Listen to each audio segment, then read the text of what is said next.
बिस्मिल्लाहिर्रहमानिर्रहीम, अस्सलाम वालेकुम। बहुत बहुत शुक्रिया आप सभी का। मैं आसिफ़ रशीद आपके साथ।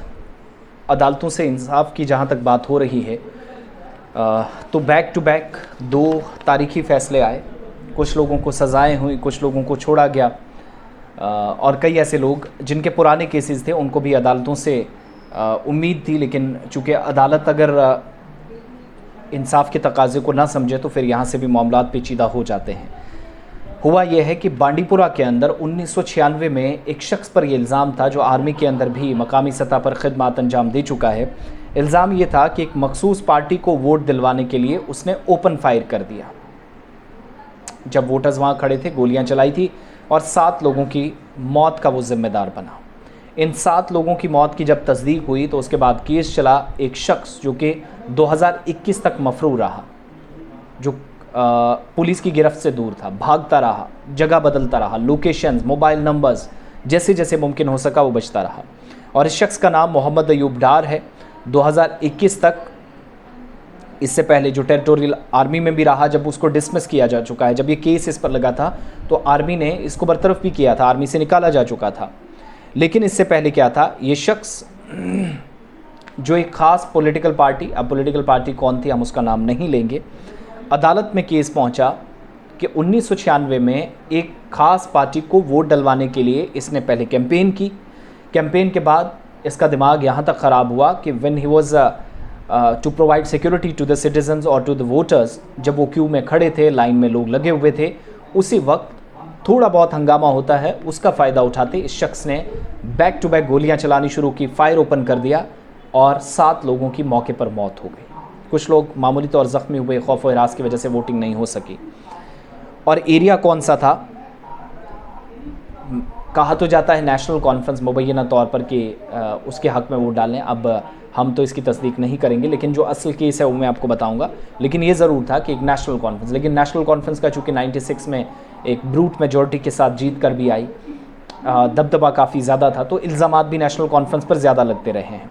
नॉर्थ कश्मीर के अंदर पर्टिकुलरली इस तरह की एक्टिविटीज़ कुछ एक हिस्सों में हुई थी जहां इल्ज़ामात काफ़ी ज़्यादा लगे थे। सदरकोट बाला ये एक ऐसा एरिया है गांदरबल, माफ़ कीजिएगा, बांडीपुर ज़िले का, नॉर्थ कश्मीर का, जहां पर ये लोग ड्यूटी दे रहे थे, टेरिटोरियल आर्मी का हिस्सा था। लेकिन एक पार्टी को फेवर कराने के लिए, उसको वोट दिलवाने के लिए, जितवाने के लिए इस शख्स ने फायर ओपन कर दिया और 7 लोगों की मौत हुई। अब जाकर क्या हुआ कि कोर्ट में बात पहुंची। कोर्ट ने कहा कि फैक्ट्स और सर्कमस्टांसिस को, यानी जो शवाहिद हैं और हालात हैं, उनको मद्देनज़र रखते हुए जिस शख्स ने 7 लोगों की जान ले ली, और उस शख्स को अगर ज़मानत इस बेस पे दी जाती है कि नॉर्मल केस है या रूटीन वाइज चलता है, तो फिर कोई भी ये दलाइल जो हैं अदालत के सामने आईनी वो नहीं हो सकते, ना इस तरह की है। एक बात। दूसरी बात ये कि पहले इसके जो एप्लीकेंट्स ने पहले जो दरख्वास्तें डाली थी, सेक्शन 439 CRPC क्रिमिनल प्रोसीजर के तहत इस पर लगी हुई थी। बेल एप्लीकेशन जो है वो इस शख्स ने अदालत में ली कि इस वक्त कम से कम उसको दी जानी चाहिए, हालात को मद्देनज़र रखते हुए। लेकिन कोर्ट ने डायरेक्ट कर दिया कि आप जिस तरह का केस है, जिस नौयत का केस है, हम आपको बिल्कुल भी नहीं छोड़ सकते। इस मामले में कम से कम आपको कोई बिल्कुल भी छूट नहीं है। और अगर आप ये समझते हैं कि आपको इसमें राहत भी मिलेगी और सज़ा का भी साथ साथ जो ऐलान ऑलरेडी हो चुका है जिसमें सांप काट रहे हैं, तो फिर आप 7 लोगों को मारकर भी बेल पर जाएंगे, ये किसी के लिए भी एक पॉजिटिव साइन या पॉजिटिव मैसेज नहीं होगा, स्पेशली अदलिया के लिए, जुडिशरी के लिए। तो बेल एप्लीकेशन रिजेक्ट हुई है, लेकिन मोहम्मद अयूब डार, जो कि आर्मी से भी इसी केस की जब बातें आई थी सामने या तस्दीक हुई थी, तो डिसमिस कर दिया गया था। 1996 में 7 लोगों का कातिल है। अदालत गया था कि मुझे इंसाफ मिले, अदालत ने इंसाफ किया, कहा कि आप सलाखों के पीछे रहिए, आपको यही जगह सूट करती है।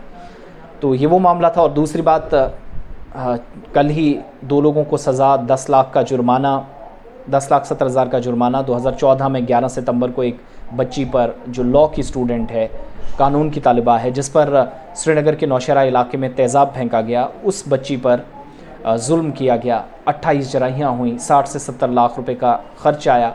वो बच्ची इस फ़ैसले से मुतमईन है, सज़ा से मुतमईन है, लेकिन इससे नहीं कि जो उसे मुआवजा दिया गया है, क्योंकि बहुत पैसा लगा है। तो वो अभी भी आज के वक्त में भी इलाज करा रही, बहुत सारी चीज़ें अभी बाकी हैं, क्योंकि शक्ल व सूरत बिगाड़ दी गई थी इस बच्ची की। बहरहाल चीज़ें दुरुस्त हुई हैं। अल्लाह की अदालत से पहले जो दुनिया की अदालत है उससे जो मुलव्विसीन थे उनको कैफ़र किरदार तक पहुंचाया गया इस केस में भी, और 7 लोगों का कत्ल का जो कलीदी मुलजिम था, जो बाद में मुजरिम ठहराया गया, जो इस वक्त सलाखों में है, उसकी बेल एप्लीकेशन भी रिजेक्ट हो चुकी है, ज़मानत अर्जी मुस्तरद कर दी गई है।